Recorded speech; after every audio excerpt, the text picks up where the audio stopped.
This episode is for anyone who's felt there's a quiet pull that there's more to life, more potential, more truth, more alignment, but hasn't really fully stepped into it yet. It's for the dreamers, the doers who've played small for too long and feel ready to reconnect with their own inner power. Through Jeany's story and energy, we're going to explore what it means to live boldly and intuitively, to wake up your confidence, trust your voice, and move from fear into authenticity.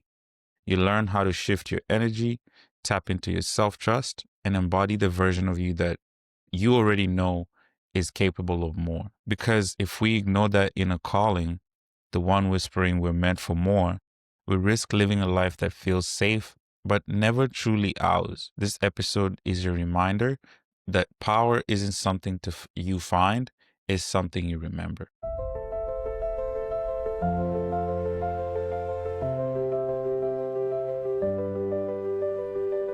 Today's guest is someone whose energy lights up every room she walks into. Her name is Jeany, and she's a speaker, event host, an energy activator who's on a mission to wake up the souls who know they're destined for more. This episode is all about reconnecting to your power, learning to trust your intuition, own your truth, and move boldly toward the life that you're meant to live. If you've ever felt that quiet nudge that you're meant for more, this one's for you, and it's going to resonate deeply. Let's dive in. Jeany, how are you doing today? Hey, Greg. I'm so good. Such a good day. Such a good day. What did you get up to today? Okay, so where I'm at right now is I'm on this mission of doing things that scare the crap out of me for the sake of growth and expansion.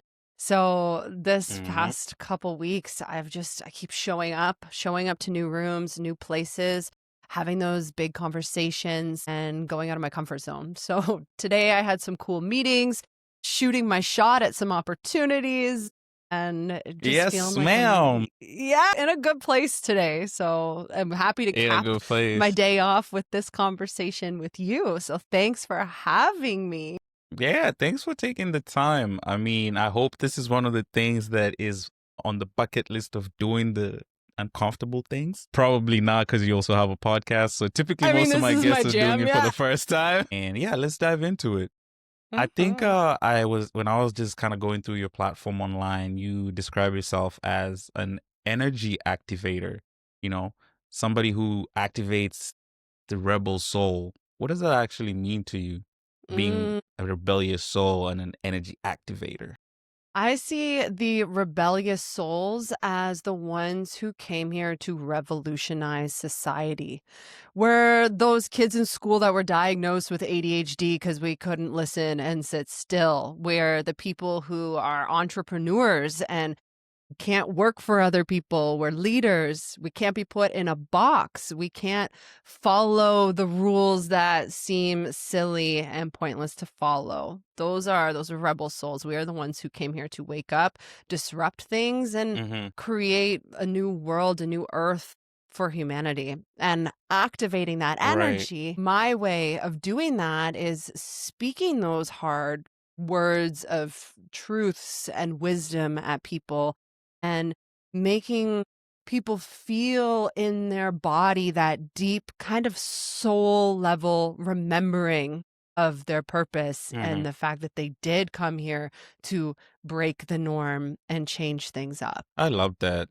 I think a lot of us feel that way. We feel like we're meant to do more. So I'm just curious, from the background you outlined, what was the moment in life that made you realize that, oh, I'm here to wake people up? It would have been my own spiritual awakening, really. I've always known that I was meant to speak to people. I had a 10-year-long career in radio broadcasting and was just motivated to be behind that mic sharing messages. But that turned into more of a corporate gig that I had, and hosting radio shows in a Toronto radio market. You're not sharing empowering messages. I couldn't speak about the spiritual things I was experiencing, my intuition and my body and what was going on there, like learning on that human experience level. And I started to kind of go in dysfunction. So my thing is, I'm very metaphysical. So, metaphysics being like that study of energy medicine. So, I believe that Mm, if I have any ailment in my body whatsoever, I'm right away going to what is the energetic cause of this? Like, to me, mm, it's beyond the physical realm. It's energetic, it's emotional, and we're manifestors. We're manifesting disease as a red flag and as a signal. So I really was in this state of dysfunction. I had the career, the house, all the things that you're supposed to have to be happy, but I was dealing with debilitating anxiety attacks. That guided mm, me down a path of trying something different. I woke up one day after not sleeping. I called in sick to work and was like, today's the day I do something about this. Like, I am a mm, walking anxiety attack. I can't function anymore. And from what I could see, I had two options. I could go to my mm, family doctor, get put back on anxiety meds that I'd tried before, or I could try something mm-hmm, different. So in that moment, I tried something different and I had mm-hmm, my first Reiki session. So if anyone listening to this isn't familiar with Reiki, that's energy healing. So you are with someone who's an intuitive guide and they're just holding space for your energy. They're not even touching your body, but you're laying on like a mm, massage table and they're just feeling through your energy level. And if you haven't done it before, even if it's a placebo effect for you, I'm telling you, it's a game changer because for me, that was the first time that I made space for something other than what you could see in the tangible physical things. I created space for my intuition, for my soul, for my energy field. mm. And in that moment, I just knew, okay, there's a whole world here that I am meant to explore. You It just haven't lit been tapped into it. Yeah. yeah, it lit me up. That night I went home, my anxiety was gone. I started having psychic dreams. I started feeling so connected, yeah, to just things that were going on a more spiritual level. And I, in that moment, found my purpose and realized that my anxiety was actually guiding me to that spiritual awakening and recognizing that I'm the one who's supposed to go through this so I can share with other people and empower other people and shine my light in that way. Right. That's when you were feeling misaligned, because I find there's a lot of lessons we learned during this season of misalignment. Do you think you were in corporate broadcasting in radio because of your inner guide and your intuition of like, I need to do what society tells me to do, or you were doing it because you love doing what you do? Why were you in that space in the first place? So I'm someone who always has followed my highest excitement.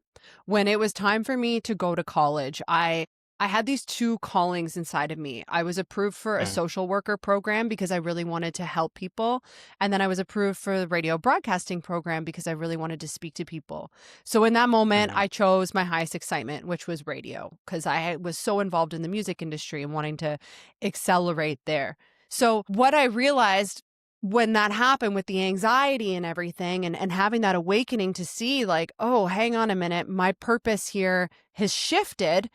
I see how because I was following my highest excitement, I was still staying on track with my soul's mission. That's how our mm. souls speak to us. It's through throwing things at us that light us up. And that's how we're fulfilling our purpose is simply just it's not an act of doing, it's just an act of being and enjoying the moment and doing the things that light us up.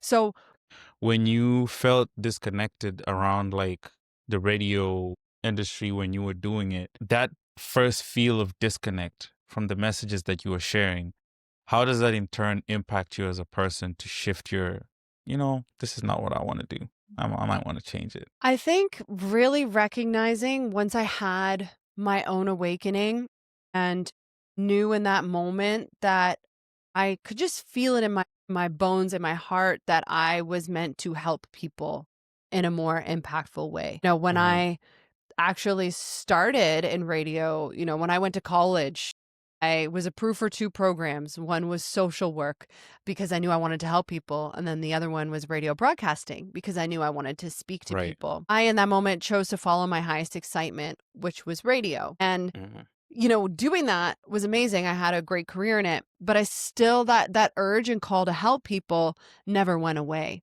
So I think the Mm, misalignment piece came into play during my radio career after I had this awakening, because then I realized I'm really meant to help people here.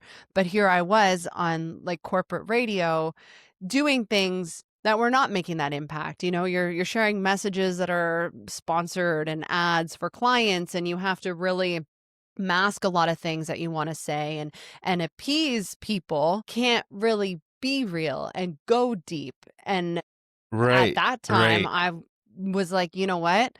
I got to change this. So finally, after a few years of living in that misalignment, found the courage to quit the job and revolutionize my own life, getting into podcasting, getting into life coaching. I went on to become a certified Reiki healer myself. That's not the work that I do now. It was an Mm-hmm. important piece of learning all about that, but really recognizing like my soul's mission and my skills are speaking, sharing, doing what we're doing now, and doing it on stages as Mm. well. So really that anxiety was my soul and my body telling me like, girl, wake up. You're in the I wrong was, I was, industry. I was, I was literally about to ask you, like, do you think your anxiety was stemming from that? Yeah, heck yeah. Because my soul Right. knew, okay, she got what she needed to get out of this, because I got so many skills from it that I use now. Like, no regrets. Every single decision I made was for a reason, and it was part of my evolution. But it was like your soul knows, right? When you hit your limit. And I was comfortable at my job. I had hit the 10-year mark and easily could have stayed another 10 years. Easily. Like it was a simple job. But my soul was like, no, it's time to shake this girl awake and get her going. And of course, how do our bodies communicate to us? It's through those red flags, those signals. So it was anxiety, and also another Sleepless nights. sleepless nights. And another cool thing that I had going on with my body that when I look back now, I'm grateful for, was I was dealing with this really bad foot pain at the time. It's called plantar fasciitis. I Right, saw a right. I know chiropractor that. about this. I saw a podiatrist about this, and they all told me you just need these $500 insoles and you're going to have to deal with this for the rest of your life. I kid you not, when I quit my job, that foot pain just went away. And when I look That's at the crazy. metaphysical, yeah, when I look at the metaphysical meaning of that foot pain, for me, it was that I was actually just taking steps in the wrong direction at the time. And then the second I stopped doing that, my body was just gone. Like this thing that I had x-rays on and was told I was going to live with for the rest of my life. I haven't had foot pain in years now. Wow. It's so crazy how our bodies really mirror nature. Like when you look at Mm, nature outside, it's not rocket science. Like some plants are, so they survive in different weather conditions. So if you expose it to sunlight, that's how they grow. If you expose it to the snow, then it's not gonna grow. The reason why I bring that is because our bodies literally mirror what we take in or how we take things in. For example, like trauma. A lot of us don't realize it's stored in our body. Like it's literally in your body. And recently I found out when you move, kinetic energy, when you move, when you go for a walk, when you exercise, and then you come back and mellow down, there's a high chance that your emotions will come out at that time if you pay attention and if you're present. So you don't even realize it because we're so stuck in autopilot. I'm assuming when you're in corporate because you barely have time to yourself. You barely have time to breathe. And I'm not saying you have time to breathe when you're an entrepreneur because you can work 24/7 if you're not careful. But what I'm saying is you don't even realize how much energy is stored in your body. And it could be bad energy or good energy. We don't know because energy is energy. You just got to shake it up a little bit and loosen it and it all releases. So my assumption is like that foot pain after you left that stress of work, you said, goodbye, I'm out. I'm not going to deal yeah, with this anymore. So didn't need it anymore. I'm glad that you're in a better space with your foot and your health, man. That's so important. Thank you. And I love that too about our bodies. And I know a lot of the stories that you share on this podcast are about fitness and movement and how people are incorporating that into their lives. And that is a big thing I've learned with my body, the way it stores information. And like you're saying, the trauma, but it also stores valuable information. If I'm feeling Mm, stuck on an idea, or I need that guidance, the best thing for me to do is dance or go for a walk. It's like the second I just start moving mm. my body, it allows that information to move energetically, and then I get the answers that I need. Tell me about an idea that you recently had. You were stuck on it, and then after doing some little movements, boom, light Dance. bulb Okay, moment. so I go dancing 2 to 3 nights a week at bars, clubs, wherever there's DJs or bands. And I don't Mhm. drink alcohol. I just go and I dance. And it has been the best thing for my confidence, for me being on stage, for everything. So Mm, whenever I am getting in my head about I have doing a keynote presentation, or I'm going to be speaking at an event, and you have to come up with this story and this message you want to share, these damn things, I'm telling you, they always come to me on the dance floor. And this is where, like, I will even save things for the last minute. Like, there's times where I'm sitting at a computer and I'm trying to like force this idea out and like bring it to life, and I feel stuck.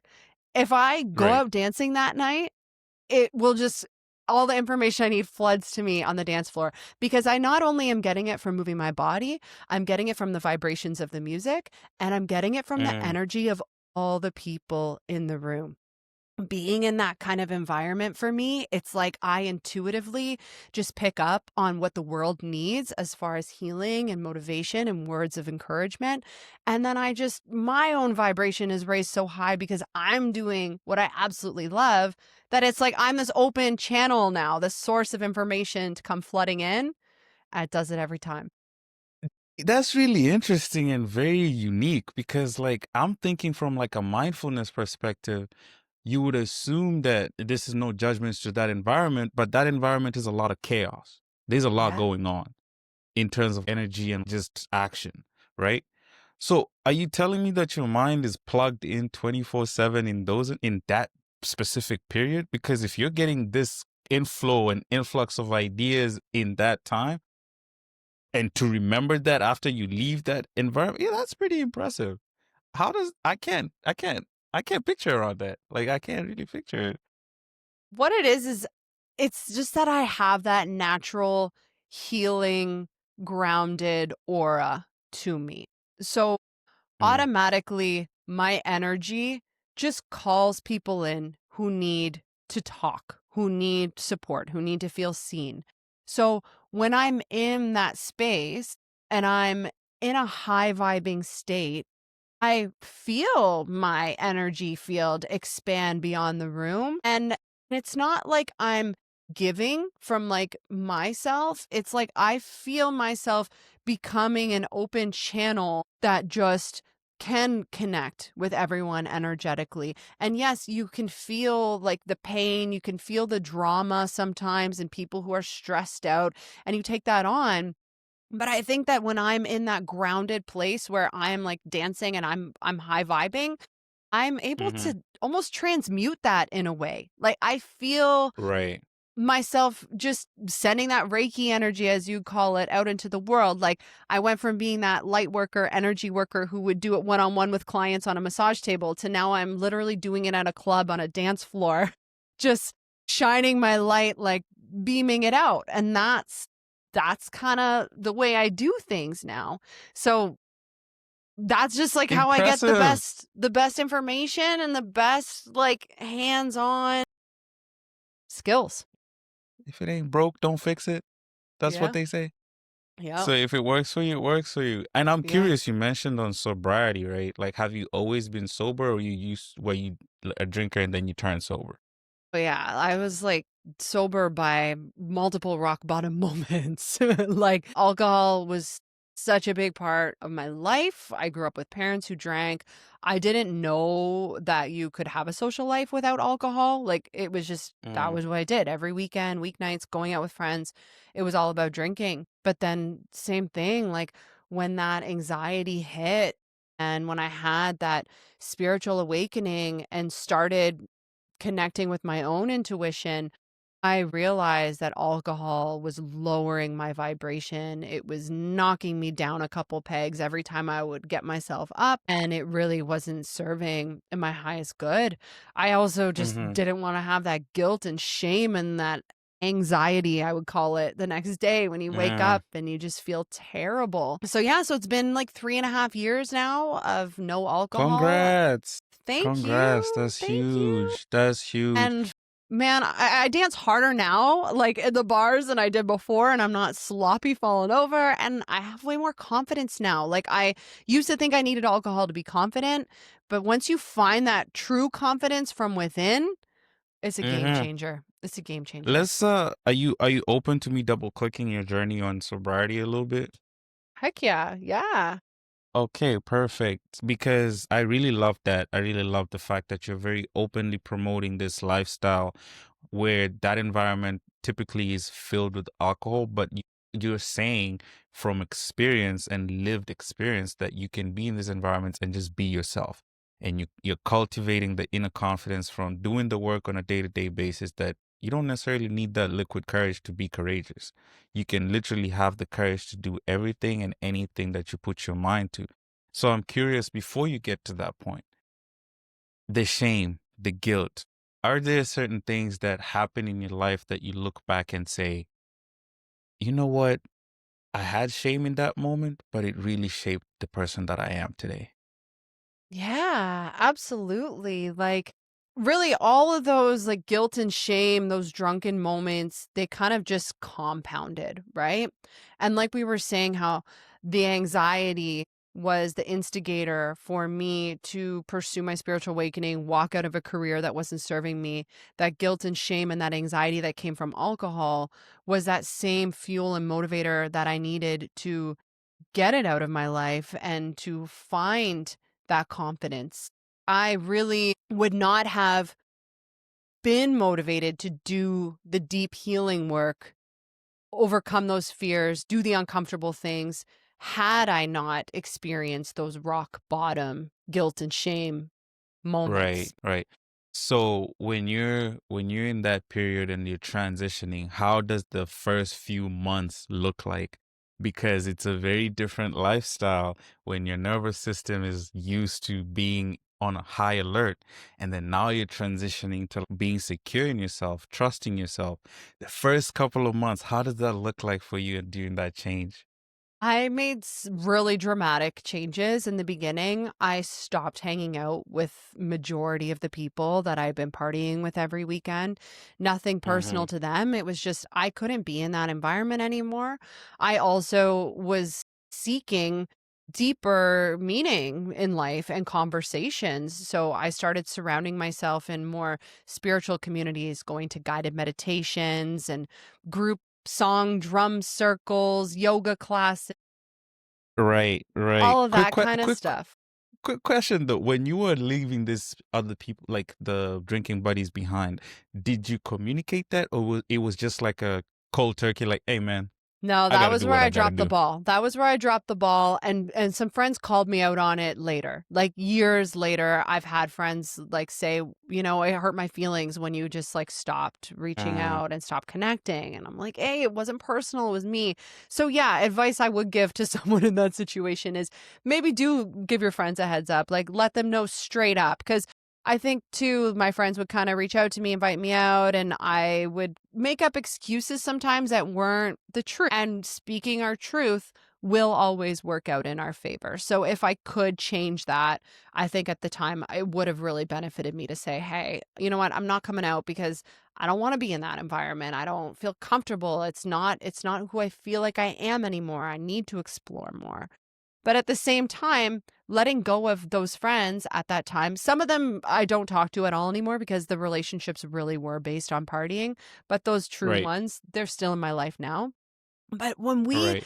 let go of something that we create so much space for in our life. So for me, it was alcohol because I was drinking every weekend. All that was my Mm, social confidence, everything. When we let mm-hmm. go of that, energetically, something really cool happens. We make space for something new to come and fill that. So when I let go of alcohol, I made space for so many incredible opportunities and relationships. Like the friends that I've met since then are Mm. the most incredible humans. And it's magical what happens. Like we have this fear or this scarcity mindset, right? Going into it.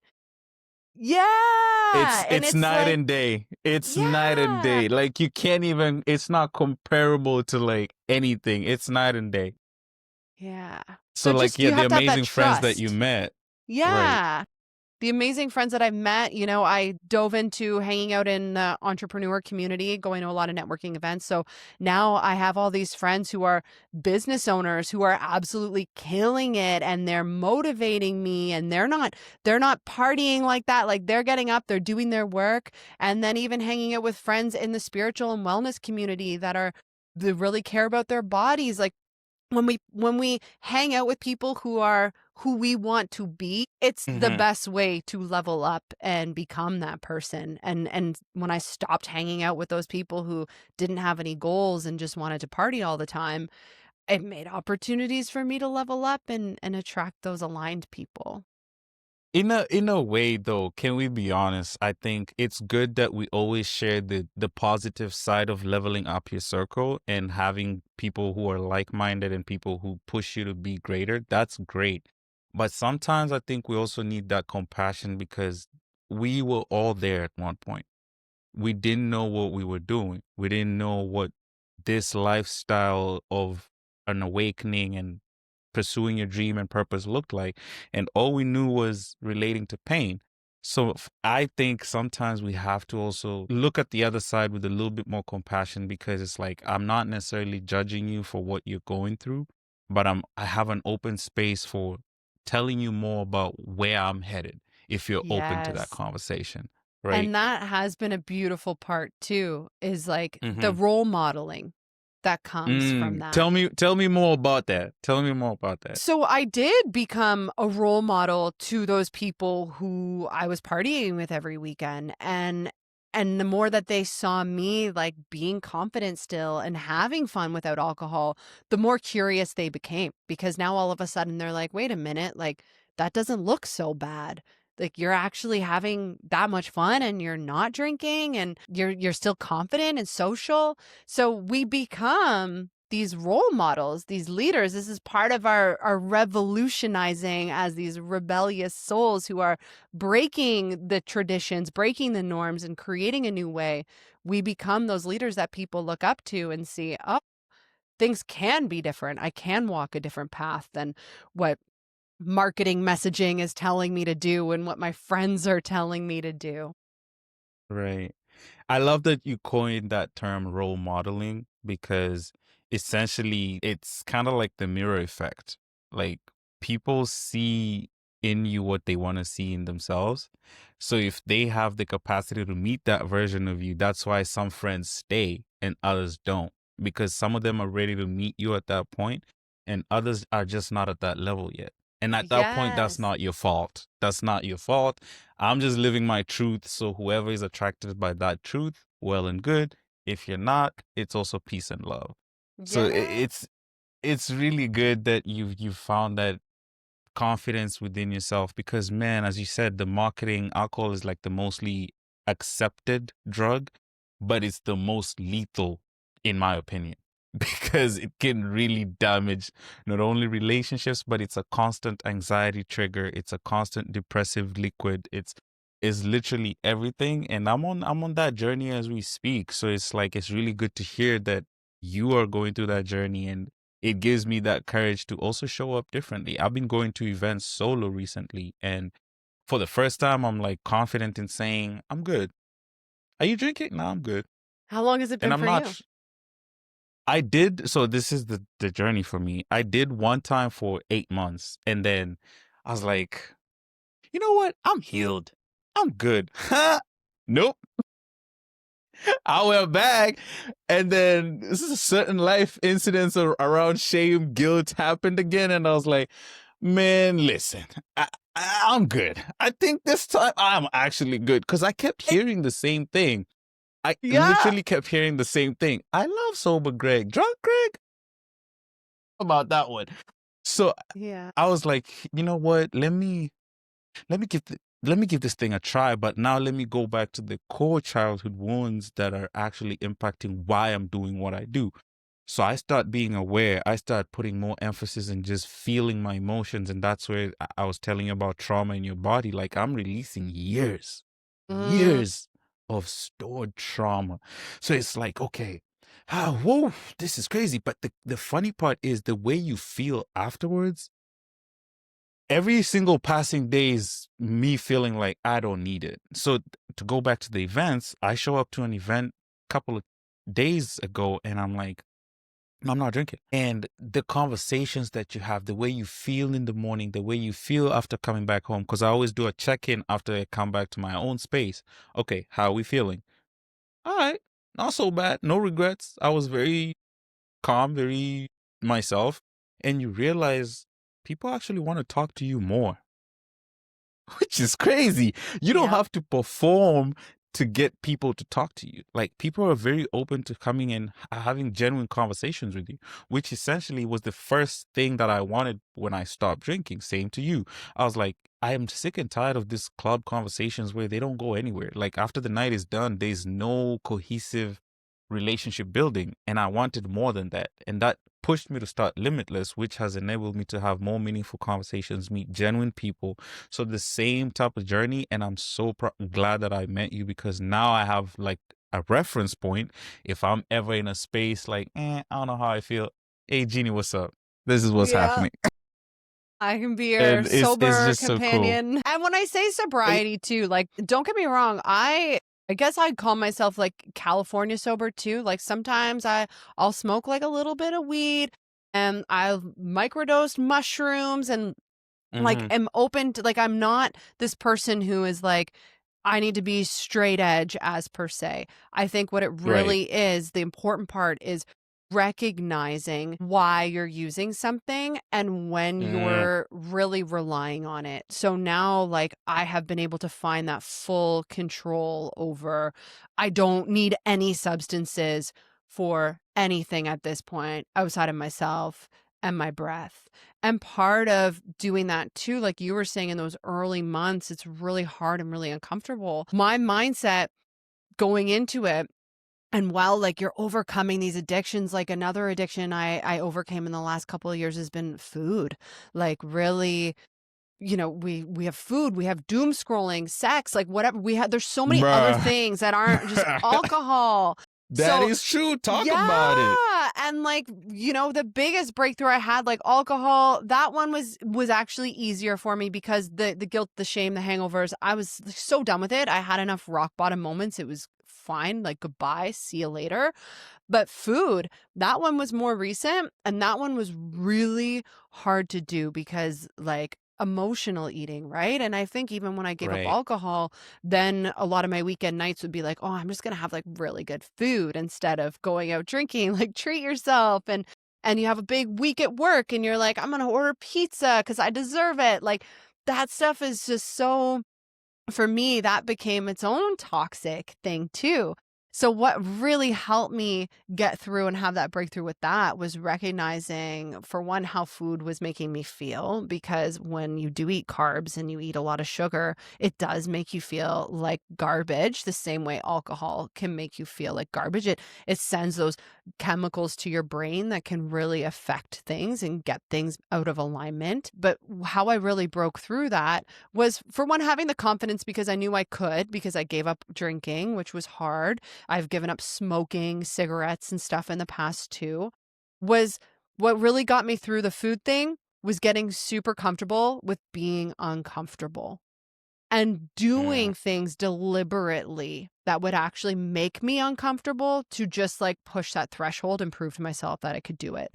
So I was doing cold plunges was a big one because if you can like go have that ice bath and like really get through that uncomfortable moment, you can use that mindset shift in that every day, like when you're dealing with a craving with addictions. And another one was doing like hot stuff too. I do these Temescal sweats with this guy who built this little sweat hut on his property. And there's a bunch of us. We go in this pitch black room and we literally are sweating like with these hot rocks. You feel like you're going to die. Like I've had moments of just full surrender, laying on the grass in there, just being like, if I die, I die. Like the earth is holding me. But doing those things that push But did you die though?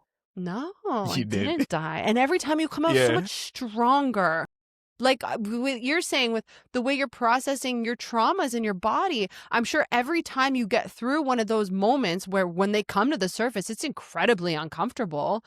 But like every time, I'm sure for you, tell me, how do you feel after? I honestly, you mentioned something that I didn't want to forget to just kind of touch base on, and it's the mental reps when you do the uncomfortable things. You're building mental reps of telling your brain it's okay to do these uncomfortable things. So it switches from being a substitute to the addiction, because the part about addiction that people don't really necessarily speak about is if you give up one thing, something else got to come up. So in your case and point, and for many people who give up, especially alcohol, is sugar. As you said, food is a big addiction point. And one of the biggest, it's a sneaky one. Sugar is one of the most addictive substances on planet Earth. Period. So if you give up alcohol on the weekend, guess what? The ice cream intake is going to go up.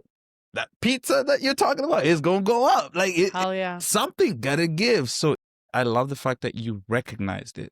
Yeah. Because a lot of us don't realize, like, hey, why am I ordering ice cream so much all of a sudden?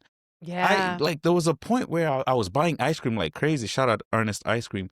If you want to sponsor me, let's talk. But not really though. I don't want all the sugar. But not really though. But I was like, yo, why am I buying ice cream so much? Yeah. Like it doesn't make sense. But it was to replace that. Your brain is chasing that dopamine hit, the serotonin. And that was exactly like when I quit smoking. I remember cigarettes. That was such a hard one because you're like wanting to replace it with exactly like you need that hit of something. So I remember at first like going for sugar to give me like something and then being like, no, stop. We need to stop.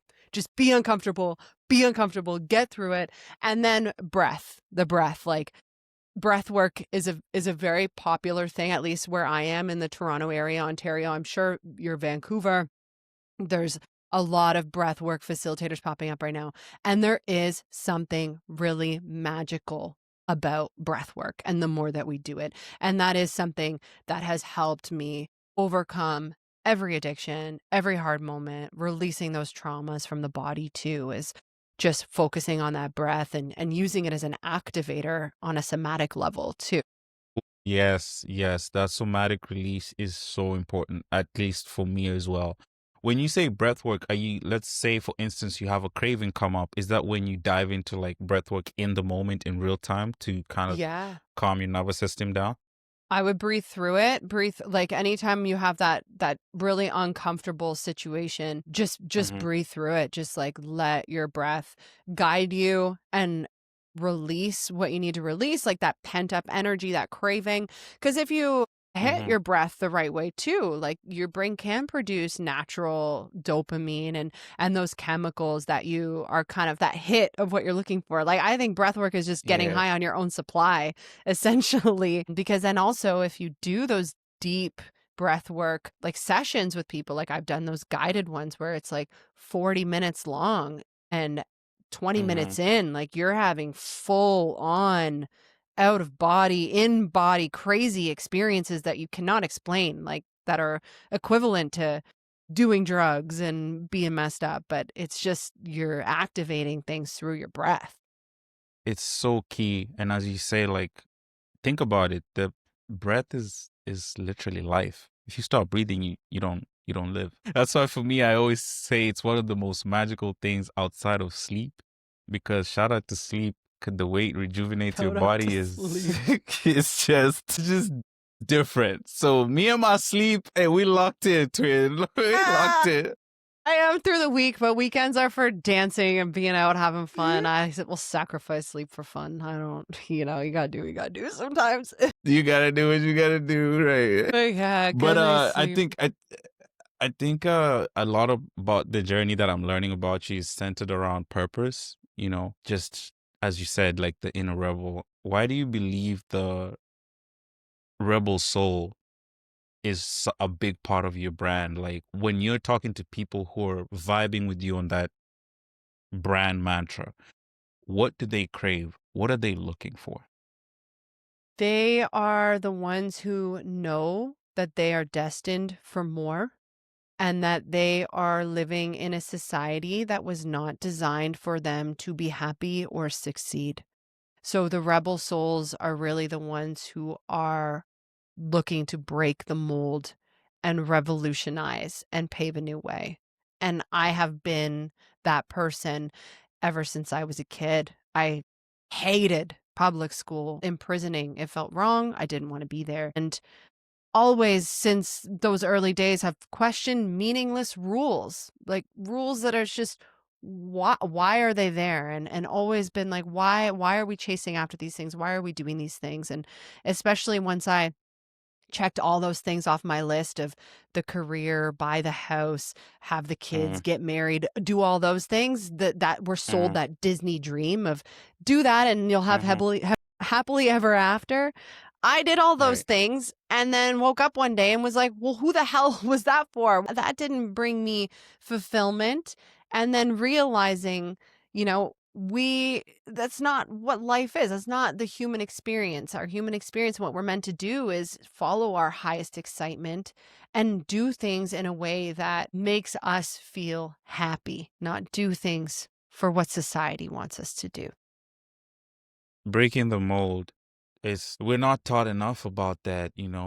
And I'm glad that you found that in yourself even from an early age, because as human beings, especially right now in society, it's more common than ever to follow the grain because everyone wants to look the same, dress the same, speak the same. It's literally like a you see, I do type vibe. And I think so many people feel disconnected from their authentic selves right now.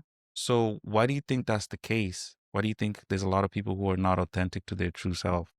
It's a programming. We've been programmed to fit in, and it's in our DNA as human beings. I mean, if we are rejected from our tribe and we're outcast and thrown out of our little community in the forest, like we're prey to the wolves. Like we won't survive. Mm, So that fear of rejection is something that happens on a cellular level. So we really do just want to be accepted and fit in. But the thing is, it's not like that anymore. We can survive by being different and mm, recognizing if those people reject us, then they're not our people. So why are mm. we so caught up in trying to please other people and fit into something we're not? Because the more authentic we are and the more we speak our truth, the more we're just going to attract aligned people, places, and things. Double click a little bit on that part about choosing your authentic self versus what society tells you to do. What are some of the benefits that you've encountered? And what are some of the challenges that you've faced in that journey of the awakening of the soul, as we like to call it?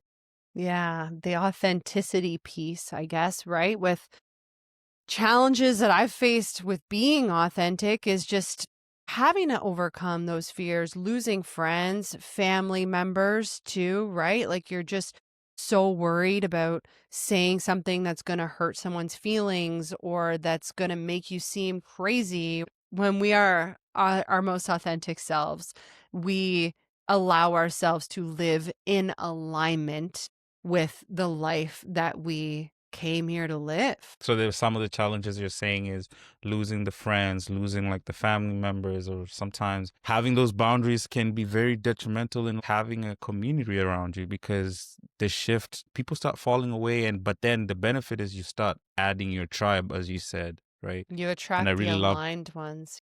right. And I really like the wolves analogy that you use because when you're out there by yourself, it's very easy to get preyed on. So your community is your safeguarding unit, as I like to call it. And community is going to be so important in this technological age that we're in, because a lot of people they're deprived of community. So the fact that you actually have a group of people that not only use you as a guider, but actually in your circle that you mirror their energy, they mirror yours. I think it's such a blessing that low key, I want to be like you. So You are same. We're the same. You're doing it.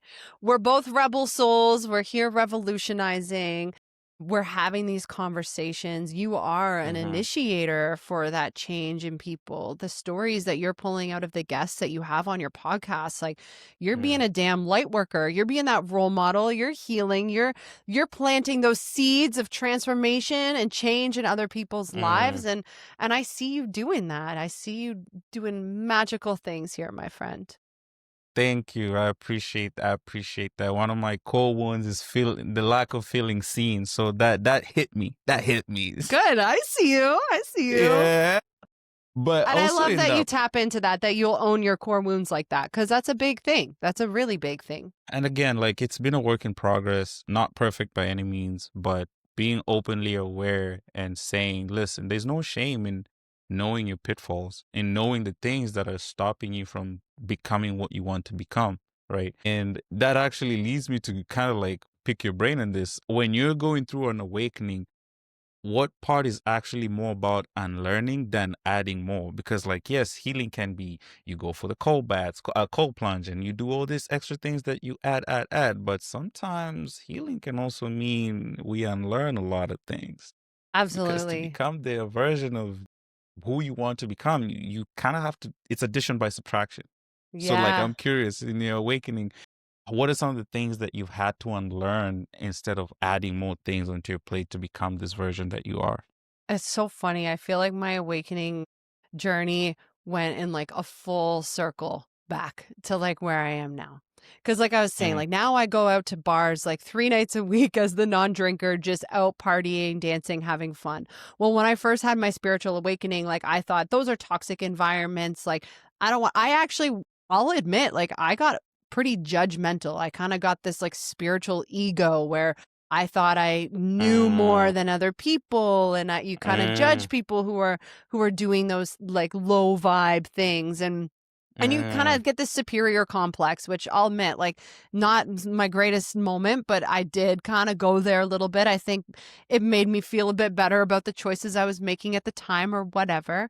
But really, like, that awakening journey went full circle, because when I had my first awakening, I can only speak to my own. It was like, I'm going to start doing all these wellness, health things. I'm going to meditate. I'm going to journal. You start, like you said, adding all of these things to what you're doing. But really, like what you also just said, it really isn't about adding anything. It is just about unlearning and subtracting, because what I needed to unlearn was all of the programming that had been forced upon me through the media, through childhood, about me thinking I needed to be someone that I didn't actually need to be. That's societal expectation. But when you have that big awakening to now all of a sudden, like, seeing things differently, like the food industry, the pharmaceutical industry, the beauty industry, the alcohol industries, you see all these things and recognize they're all trying to tell you messages that make you just feel like you're not enough and make you feel like you need the latest product or thing in order to be enough and to be happy. So now my spiritual awakening has come in full circle. I mean, I went like a year without wearing makeup after I had my awakening because I got mad at the beauty industry. And I like wouldn't hang out at bars because I thought like all those people were just going to lower my vibration, things like that, right? But now I'm in this full circle moment where I love hanging out at bars. I love having conversations with drunk people because they will always tell you the truth. And like you can really like go deep sometimes with drunk people. They don't give an F anymore like other people do. And I wear makeup again. I listen to the music You ain't again. got to tell me twice. Yeah, because now I recognize, you know what? Like my purpose and what I'm supposed to do, and the most spiritual thing I can do is just have fun, be happy, live my best life, and be confident and follow my highest excitement. So that's how I'm healing the world. It's on the dance floor now. It's not at a guided meditation circle. I mean, you can do both, as you said. You could do both. There's a world where both these things can coexist, depending on your mood, depending on your season of life, depending whether the life has seasons for a reason. There's gonna be a season for hibernation. There's gonna be a season where you gotta go out and get it. So I think the duality of life is what makes this lovely. And I like what you tapped into, because like we're being sold consumption. If you think about it, the world is based on capitalism, which is the system that majority of countries use. It does not exist without consumption. So it's not even our fault that we are not really awakened, because from the day you were born, there's literally ads on your face. I'm not saying like from the tummy, but like once you start processing information around you, you don't even know why you like drinking what you drink. But it's because you probably saw somebody or seen an ad somewhere, and it subconsciously went into your brain to say, that's my favorite drink. So when you go to a bar, it's like, hey, can I get XYZ? And it's like, you don't even know. It's like on autopilot. Like, can I get, and when did you start doing that? I don't know. I just get it. Okay, bro. Yeah, even the brands we wear, like the clothing companies, like why are we so hung up on that? And that all comes down to neuromarketing. Yes, like these brands are very intentional with their messaging, and they want you to feel like you can fit in to that group of people if you wear that shirt. But like, come on, who really needs an $80 t-shirt? Like, come on. Like there's just What's the most expensive t-shirt you've bought? I just Let me- straight let up me- don't wear brand stuff anymore. Okay, the most, I don't know. I don't wear brands anymore, but I used to, like when I was in high school, I worked at the mall and it was all about, yeah, wearing brand name clothes. But like I just can't. I can't do it anymore. I can't wear the You're brands. not answering my question, What's Jeany. the I most see what you're expensive doing. t-shirt I've ever bought? I don't know. Not a t-shirt, but like a purse. Like, you know, like girls, I've bought some expensive purses and jeans. Yeah, I've been there.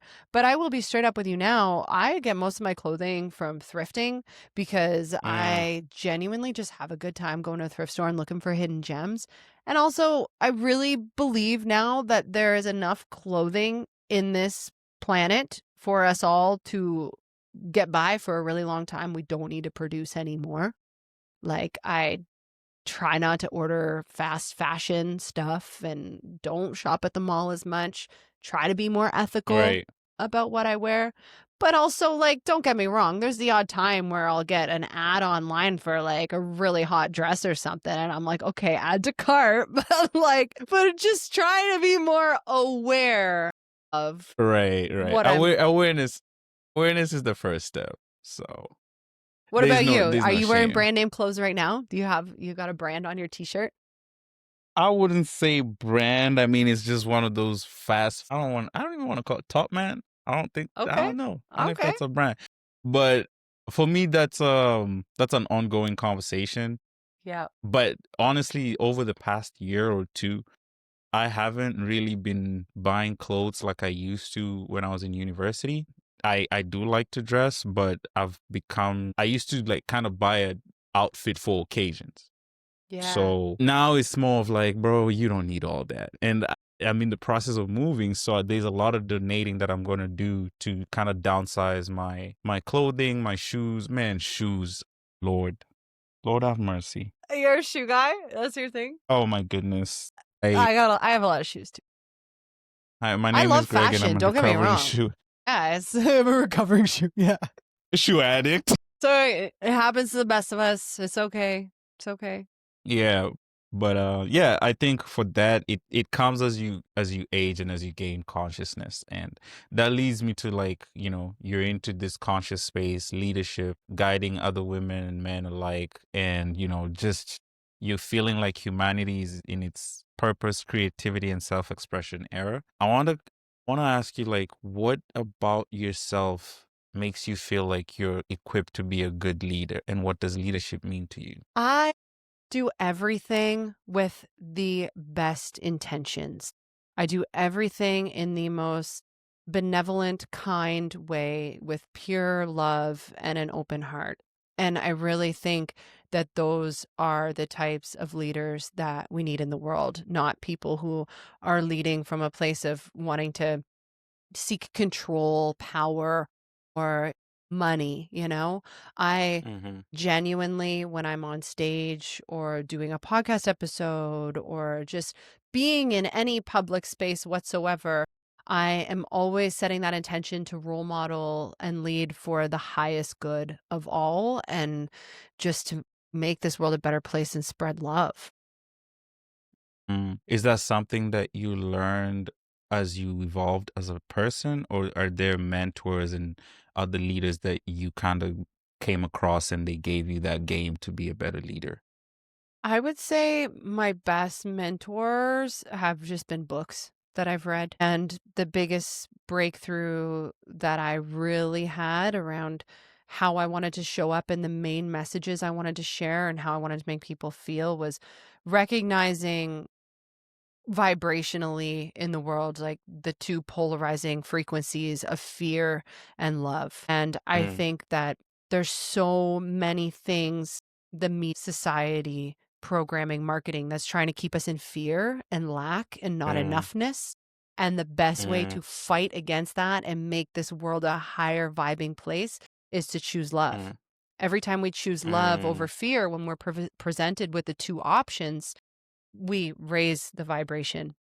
And that's really mm. what I'm here to do is help have that, send that love out into the world to have that ripple effect and elevate the collective consciousness. Right. So, how do you transmute love in your programs and work that you do when you're relating to other women and people alike in your space?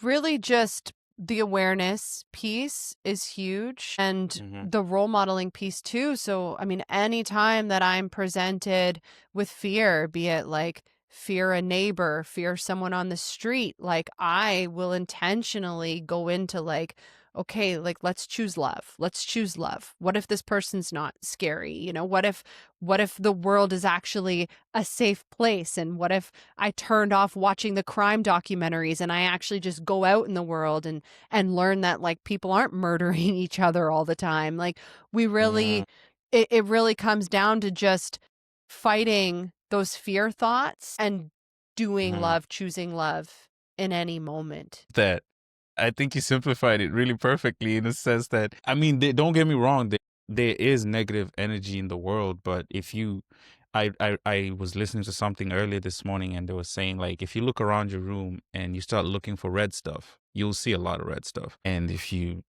start looking for brown stuff, you'll see a lot of brown stuff. And your brain subconsciously will actually spot extra brown stuff that is not brown. It's beige, but you'll qualify it as brown. What Absolutely. that does is like it gives you that intuition that whatever it is that we want in life is something that we're looking for. So if I go out there looking for fear, guess what? I'm going to You're going to attract be a lot of afraid of fear. everything. And it's so easy once you're in that mindset and that vibration to see the world as a scary place. But two people Mhm. could be in the same room having the same experience and experience it completely differently based on their mindset. One person can be terrified and bored and angry. The other person can be having the best time. And that's really what that intention is. It's like, yes, of course, use your discernment if there is genuinely a person walking towards you on the street with a knife in their hand. But let's just go into the world with that mindset of like, what if I don't need to be afraid? What if this is actually a safe place? What if these people are kind? Mhm. And the more that I do that and the more that I choose love and talk to strangers and just trust people, the more I'm given that Mhm. information and that programming and the reinforcement, the brown effect of seeing love and seeing the good in people. But Mhm. there genuinely are things that are trying to keep us afraid. Leaders, you know, the media, all these things. There there's a reason why people are consuming this stuff all the time. And it really is because the more afraid we are of each other, the more divided we are going to be. And if we are Right. divided, we are very easy to control and manipulate. Manipulate. If Right. we all chose love and came together, we would be a powerful force. I couldn't agree more. I could not agree more. Like love conquers all the time. All the time. But let me talk about fear a little bit because you're a high energy speaker and motivator and like you're in the public a lot. Do you have did you ever have a fear of public speaking or Hell communicating to yeah. large groups of people? Hell yeah. Yeah. Of Tell me course. about tell me Yeah. about how you went about overcoming that and becoming confident and okay with going into the public and talking and speaking in a way that is engaging and being more present in those moments. Really, that fear sat here and that drive to do it sat here too. And they're both very, very strong emotions, but that Hmm. drive to do it it keeps going up a little bit more. And every time you just do the thing, the scary, fearful thing, that fear just like goes down a little bit and you get that confidence, right? So that's really Do what got me there. quick question, before you think it's because of the drive to be better from an individual standpoint, or is it because of the feedback that you get when you're doing the thing that It's drives the the feedback? drive to do the thing. So when I'm speaking on stage, I am doing it because I want to make the world a better place. And I know that my soul's mission is to help raise the vibration of humanity through storytelling, sharing messages, and shining my light and role modeling that in the world. So that's Hmm. what gets me on stage. Even when I'm afraid, it's still like, no, you're meant to do this. Like, you're meant to Hmm. raise the vibration. Like, this is why you have these skills. This is why you have the desire. And then you let those positive thoughts flood in instead of the fear thoughts. And then all of a sudden Hmm. you're going all in. Okay, so for you, it's more about the drive because it's puts you in your purpose, is what I'm Yeah. hearing. And I don't make it even about me. I make it about the impact that I'm making. When I'm speaking on stage in front of a room full of people, I don't think about myself anymore because it's so easy as a performer, right? To get caught up in like, how do I look? How do I sound? And think of all that. I kind of took myself out of that equation. And now I just focus on, am I making an impact? Like, how are these people feeling? What's going on with them? What can I say right now that's going to put a smile on their face, that's going to make them feel good, uplifted, inspired, and ready to go be a role model in their world and shine their light? And that's what gets me going. I'm reading something here in a sense that you're in flow state first and foremost. That's why these other metrics from an individual standpoint don't really matter when you're in that flow state. But at the same time, I think there's a little bit of feedback, as you said, like how are these people feeling? And it's not feedback from like a bad place. It's more of like my energy is being received in a very positive way. So that can in turn the desire and drive even more, because I think that it can be a symbiotic relationship where, yes, the desire to get better is this, but at the same time, that, as you said, that feedback of the impact on your audience gives you that drive to say, I kind of like this. And then you just kind of tap into that more and more. And the more you do it and the more you have good reception from your audience, the more you grow confident. Because for me, what is confidence? Confidence comes from preparation. When you put yourself in those environments where you're mentally and spiritually, emotionally prepared to show up as yourself, then you feel confident.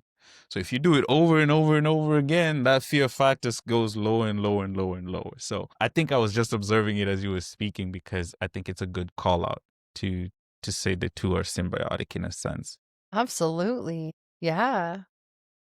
I don't know, maybe I could be wrong, but I think a That big part, hits with me.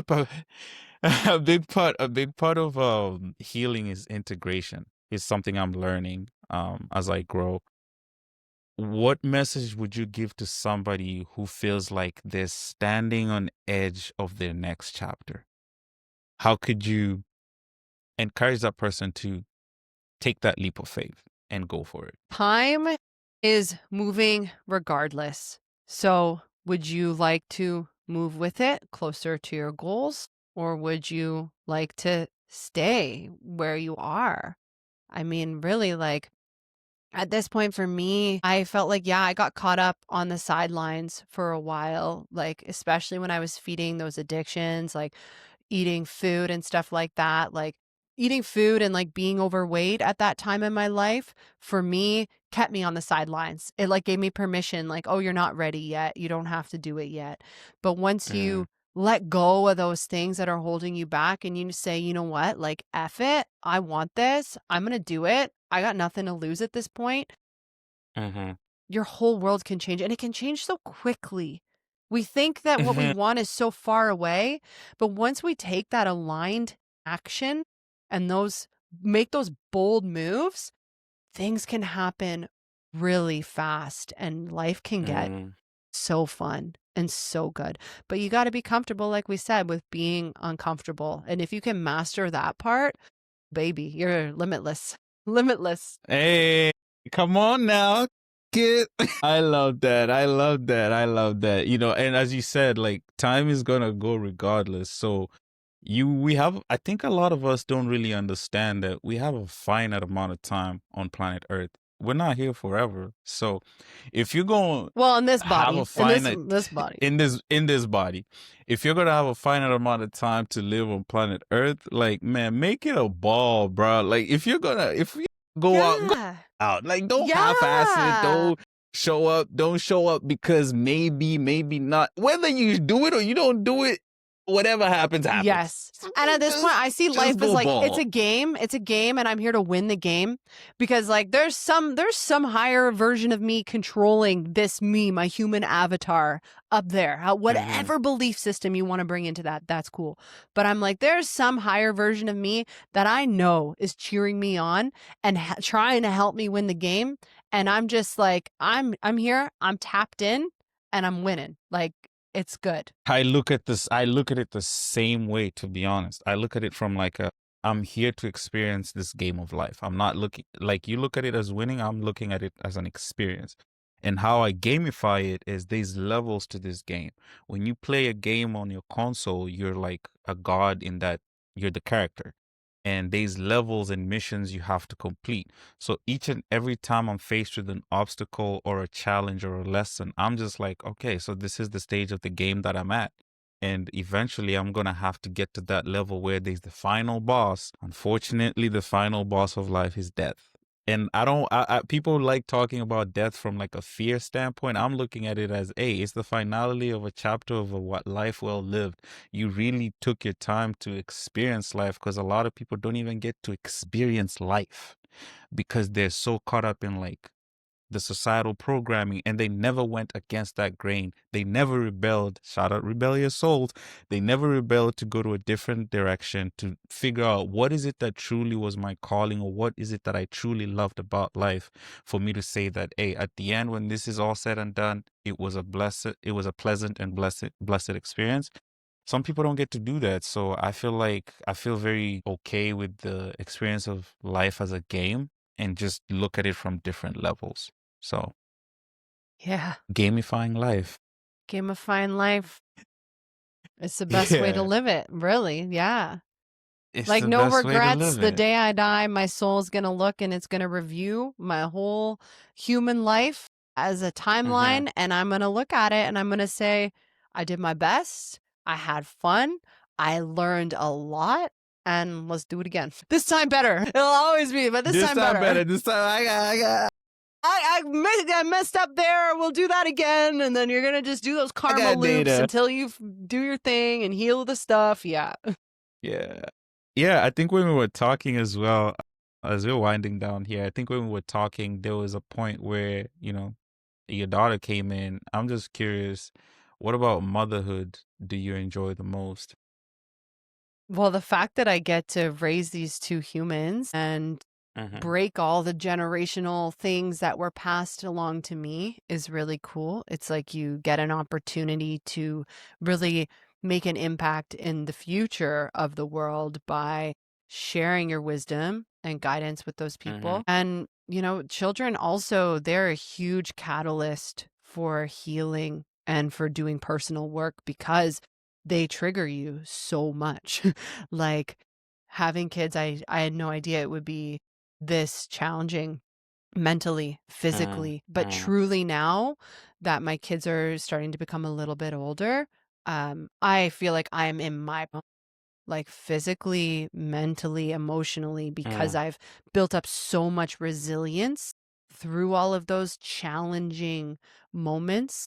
So Mm-hmm. they really are a big part of that soul evolution for me. Like they are my greatest teachers, and I get to teach them too. Is it through like mirror? Is it like through mirroring where you see what they're going through, or when they trigger you, it brings up the unhealed places that you still are yet to kind of see in yourself? Kind of like a Yes. rear view mirror analogy type thing. Yes, because we're their role models, right? So our Mm-hmm. children, they're going to mimic everything that we do. So they are Absolutely. constantly showing you where your work is by acting that way.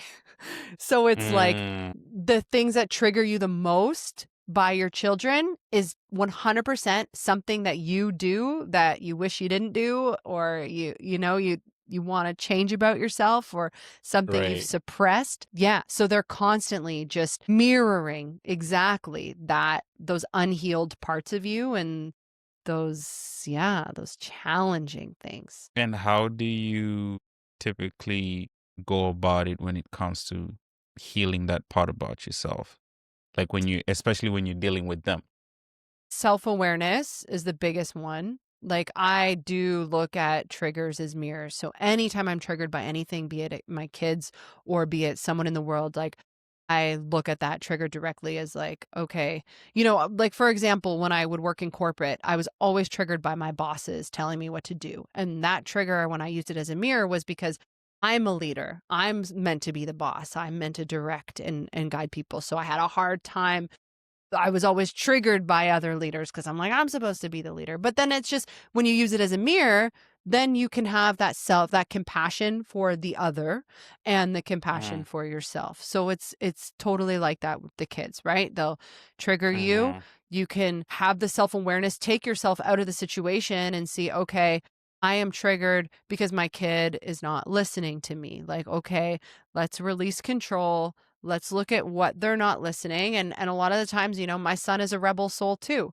Like, he Mm, doesn't want to follow the silly rules. So I have to step back and say, okay, I'm trying to get him to do something that is a silly rule and he's not wanting to do it. And here I am now being that like person trying to fit him into the box when I'm also here trying to get him to be a strong, independent, sovereign human who can right. revolutionize the world. So you have to really unlearn always.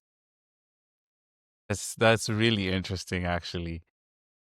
You're actually doing the same thing in real time, and once he does it, it's like, what are you doing? And And that's then, where it's like, that's how we're healing. Like, and I know I mess up as a parent all the time, all the time. And that's hmm okay. And I really genuinely feel that as parents, our goal isn't to like clear all of the generational problems and traumas and things. Our job is just to like lighten the load that gets passed down, right, you know? So right. I know I'm lightening the load, and I know I'm also still handing down some stuff that that's gonna be their work that they're gonna have to do. It's teamwork. Cyclical. It's a Yeah. cyclical thing. At the end of the day, Like, that's why I'm it's a doing my best. generation. Yeah, generations even for sure. Yeah. So just So, doing our and best, right? with kids, I feel like I don't have kids, but I think a lot of what I see is like with parents, there's this aspect of, as you said, control. Do you ever feel like it'll be a good time to let them go and experience the world on their own terms and Absolutely. just let them be? Yeah, so when I first like big awakening thing too, realizing like things about the government and whatever, the media and just the programming that goes on, I was like, I want to homeschool my kids. I don't want to send them out into public schools right now. Mm-hmm. That's not in Mm-hmm. alignment. But then I got to Right. a point where I realized, okay, also being a full-time homeschooling mom was not my thing either. I was not having a good time doing that. It was really hard. So got to a point where I recognized, you know what? My kids are souls too that chose me as their mom for a reason, for very specific Mm-hmm. character building traits. And Mm-hmm. they're also souls who chose their own traumas to experience for their evolution and the lessons that they're going to learn. And as a mother, my job is not to put them in a bubble and shelter and protect them from the world. My job is to just be there for them and hold space for them and help them when they need me. But at the end of the day, like, Mm-hmm. they've already signed up for soul contract things and karmic things that are completely out of my control. So really Right. recognizing, like, if I want strong and resilient kids, they can't become that way without doing things that make them strong and resilient. And that was also what got me to send them into public school and accept, like, look, they need to go see what's going on in the world. They have me as their mom. I can help them with that unlearning if they come home and say, I learned this at school. And I can be like, actually, you know what? I don't really agree with that. Like, here's what another perspective. But you do, as a parent, I think the best thing you can do for your kid is surrender them to the world with love. Right. Fear and love. Once again, love wins. So Yeah. it's I really like that, and I'm gonna heed that at the back of my memory catalog for when I become a dad, because Good I luck think with that. Yeah. it's thank you. I think it's super But like, wait till important you're ready. to. There's no rush. There's no going back once you do that. I am not in a rush. Hey, Yeah, listen, like, live it up. no pressure whatsoever. Yeah. We're chilling. But I love that for you. I love that you enjoy being you. the parent, holding space for them, and I think that's a sense of curating like a secure and safe space for not only them but for yourself as well. Because the more you do that, the more you're training yourself to show up in the world as the same. I know it's only a fraction of your lived life, but I think it's still important. So proud of you, and keep raising them to the best of your abilities to be very sovereign, amazing citizens. So, yeah. Thank you. Thank you. Yeah, I love touching on parenthood. So, yeah, as you look back at the journey of Jeany, what's next for you? What are some of the things that you got planned for the holidays and just for your brand as, an entrepreneur? What are some of the things that you got planned coming up? I am going global, baby. I'm Woo! so ready to, take this show on the road, speak on stages, conferences. I've got conferences booked in the new year. Actually, I'm stepping in as that rebel soul to an AI conference that I'm really excited about. I'm actually going to be the only speaker there not speaking on AI. I am coming in doing a presentation called Activating Your Human Power. So going into this conference with all these big AI geniuses and telling the audience, hey, look, AI is cool and all. However, we also need to keep our human power and remind them of that and help them activate that and feel that on that energetic level. I am writing a book that is going to be coming out as well in the new year. A book that is speaking to those Interesting. rebel souls as well. Yes. So Okay. books coming out and going global on stages. And, you're in the Vancouver area. So shout out Vancouver. If you want to invite a Toronto girl out, I am there for your conferences and retreats. Link in bio. Link in bio. I will come uplift and move your room for you and leave your audience feeling empowered and alive for sure. So that's what's coming up. Yeah, excited for it.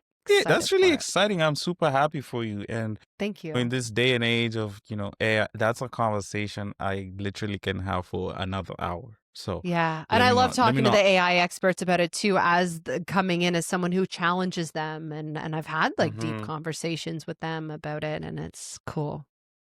I'm actually reading a book right now called How to Think in the World of AI, in the Age of AI. It's actually by a Canadian author. I just can't find his name. I'm trying to look for it right now. I think it's over here. But yeah, I'm really curious to pick people's brains on what they think about AI and the impact that supposedly it's gonna have. But as the internet in the early 2000s, no one really knows. I think it's too early to call anything because the infrastructure is being laid, but the results are still to be decided. So a good time to have those conversations. So I'm happy that you're representing the humans, because shout out to humans. Yeah, we can't lose touch with that OG technology, like our brains.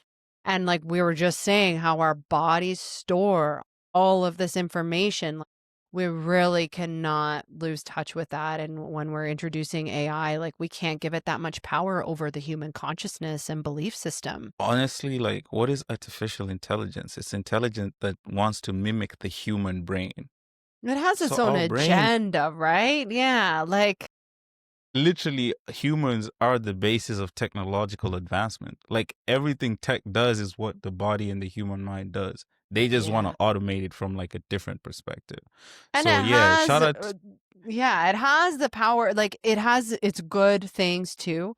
It can do a Mm-hmm, lot of tasks that free us up to be more creative and enjoy our lives more.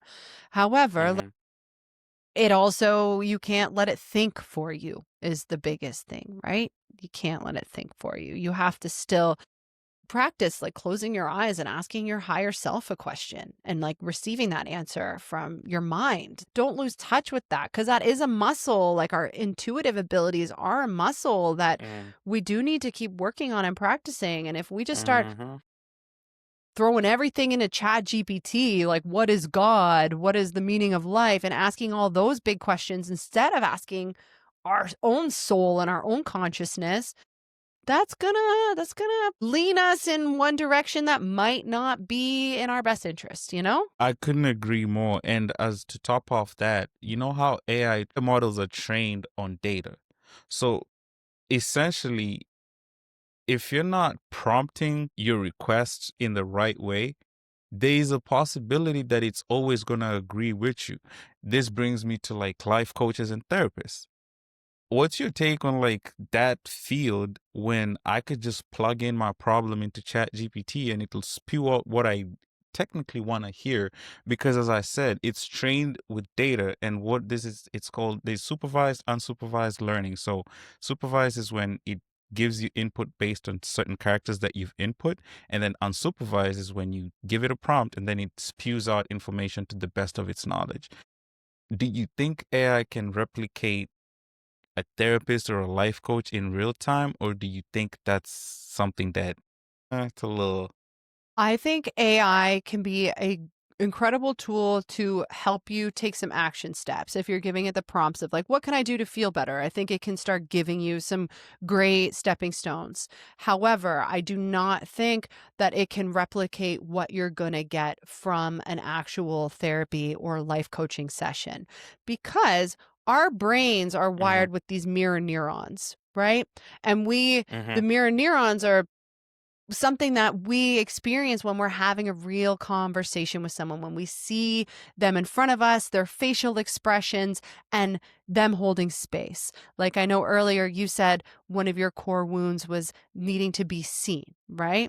So mhm, it's like ChatGPT doesn't see you. Yeah, it can say all these sweet talking things to you, but it's not mhm, going to feel the same way that you're going to feel when you have a human in front of you, mhm. looking at you, holding space for you, making those faces like those faces that are going to fire up your mirror neurons. We can't replicate that. And to add on to that, the originator of those wounds are human beings, i.e., your family members, your friends, your coworkers, the people who you grew up with are humans who essentially triggered your body and your mind to feel the way that feel.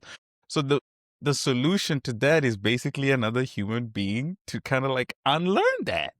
You can't unlearn that from a computer. So I think that's such a great point. That's This such whole a great point. conversation you and I have just had, the back and forth of sharing our stories and our human experiences. If I were spending the last hour talking to ChatGPT, I would not have gotten what I just got out of having a conversation with a real human. I 100%. love hearing your story and I learn from your stories just like you learn from mine. Like that is part Absolutely. of the human experience. And I'm not Hmm. giving that up for any artificial intelligence, not a chance. It's I think it's space for integration, just like healing, but you don't lose the sovereignty of, as you said, even just basic thinking. Like I feel like a lot of people, there was something I read, like there's a point where it might get where people have a religion where they're worshiping AI. I'm like, I pray to God we're not getting to that direction. But to each their own. To each their own. Yeah. Yeah. That's where it's self-empowerment and those are the messages that I'm looking to share. It's, yes, there's Right. so much value in this technology, but let's add in Hmm. self-empowerment with that too. Let's not give it all Right. of our human power, especially when it comes to our intuition and the way that we Hmm. that we channel messages and connect with our higher selves. Right. Right, Jeany, before you get on the road to speak in various global stages, I want to Yeah. ask you to Vancouver, I'm coming for encompass you. Vancouver, we're ready for you, baby. But when you look back at your life journey from your own lens, I want you to give me a word that you feel encompasses that journey. So it all boils down to All boils down to growth. double click on why you said growth. Growth, because that's the whole point, the whole purpose. Every hardship, every beautiful moment all comes down to growth, learning, the soul evolution. I mean, nature in itself mimics the answer you just gave.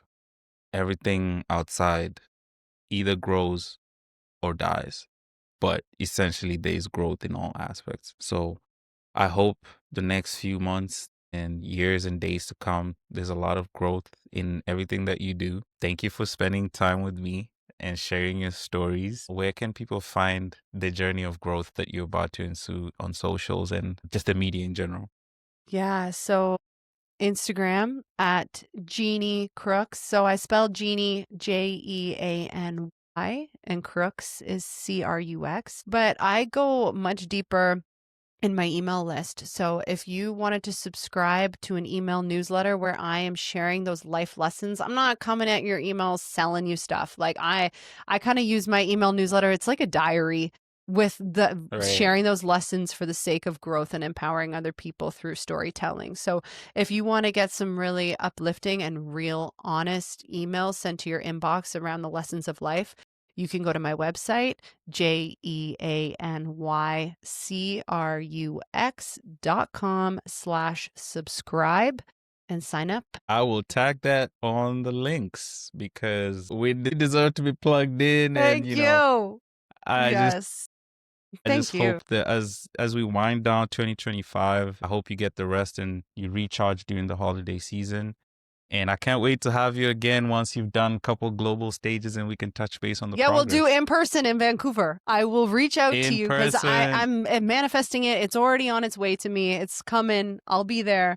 And we could do in person in Vancouver in 2026. For me, but thank you Yes. so much for taking the time to, give me this opportunity to share your story. And yeah, hope to see you soon. Thank you, Greg. I see you. I appreciate you. And I love the work that you're doing with your podcast. So I'm really grateful for this opportunity to be here. Thank you, Jeany. I'm humbled. Yeah. All right. I'm